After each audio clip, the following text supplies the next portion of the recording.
এমন শিক্ষণীয় ভিডিও দেখতে আমাদের চ্যানেলটি সাবস্ক্রাইব করে পাশে থাকুন। নিজের বাবা মাকে ভালোবাসুন, প্রতিবেশীদের সাথে সদয় আচরণ করুন। হজ্জ পালনের দারুণ একটি শিক্ষণীয় গল্প। একবার দুই ভাইবোন মিলে হজ্জে গেল। ভাইটি তার স্ত্রীকে রেখেই হজ্জে গিয়েছিল, কারণ তাদের অনেকগুলো সন্তানের দেখভাল করতে হয় বলে স্ত্রী যেতে চাননি। বাচ্চাদের দেখাশোনার জন্য সে বাড়িতেই থেকে গেল। হজ্জের সময় সেই ভাইবোন কোথাও যাচ্ছিল। যেতে যেতে ভাই বোনকে বলল, তুমি আগাতে থাক, আমি স্ত্রীর জন্য কিছু উপহার কিনে আসছি। বোনটি একটু তাড়ার মধ্যে ছিল বলে সে বিরক্ত হয়ে ভাইয়ের স্ত্রী সম্পর্কে একটা সামান্য শব্দ উচ্চারণ করল। অথচ ওই বোন আর তার ভাইয়ের স্ত্রীর মধ্যে কোনোরকম শত্রুতা ছিল না যে তারা একে অপরকে কটাক্ষ করবে, তাদের মধ্যে বেশ ভালোই মিল ছিল। কিন্তু এটা ছিল মুহূর্তের জন্য মুখ ফসকে যাওয়া কিছু শব্দ। এরপর ওই ভাইয়ের স্ত্রী একটি স্বপ্ন দেখলেন। স্বপ্নটা অনেকটা এরকম যে তার ননদ তাকে নিজের কৃত হজ্জটি উপহার হিসেবে দিয়ে দিচ্ছে। মহিলাটি এই স্বপ্ন দেখে তাজ্জব হয়ে গেল এবং একজন শাইখকে ফোন করে বলল, শাইখ, আমি একটা অদ্ভুত স্বপ্ন দেখেছি। আমার ননদ আমাকে তার হজ্জ দিয়ে দিচ্ছে। শাইখ বললেন, আপনার ননদ নিশ্চয়ই আপনার ব্যাপারে খারাপ কিছু বলেছে, গীবত করেছে, আর এ কারণে তার হজ্জ আপনি পেয়ে গেছেন। যখন ভাইবোন হজ্জ করে ফেরত আসল, মহিলাটি তার নন্দকে স্বপ্নের ব্যাপারে বলল। যেহেতু তাদের মধ্যে কোনো মনোমালিন্য ছিল না, বোনটি তার দোষ স্বীকার করল এবং অনুতপ্ত হয়ে মাফ চাইল।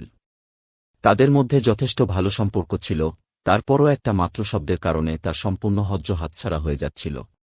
তাহলে চিন্তা করে দেখুন, যারা নিয়মিত মানুষের সমালোচনা করেই যাচ্ছে, এই ব্যাপারে প্রবন্ধ লিখছে, প্রতিনিয়ত অন্যের সম্মানে আঘাত করছে, তারা প্রতিনিয়ত কি পরিমাণ নেক আমল নিজেদের আমলনামা থেকে হারাচ্ছে।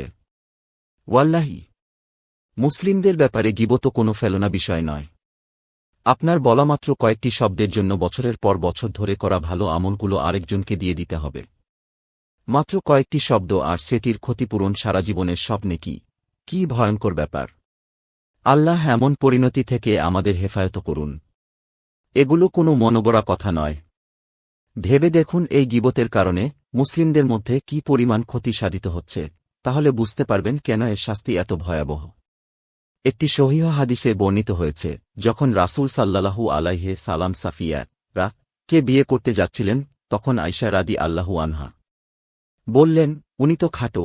আরেক বর্ণনায় আছে যে তিনি মুখে সাফিয়া রাদিয়াল্লাহু আনহা কে ঠিক খাটোও বলেননি, শুধুমাত্র হাত নাড়িয়ে বুঝিয়েছিলেন।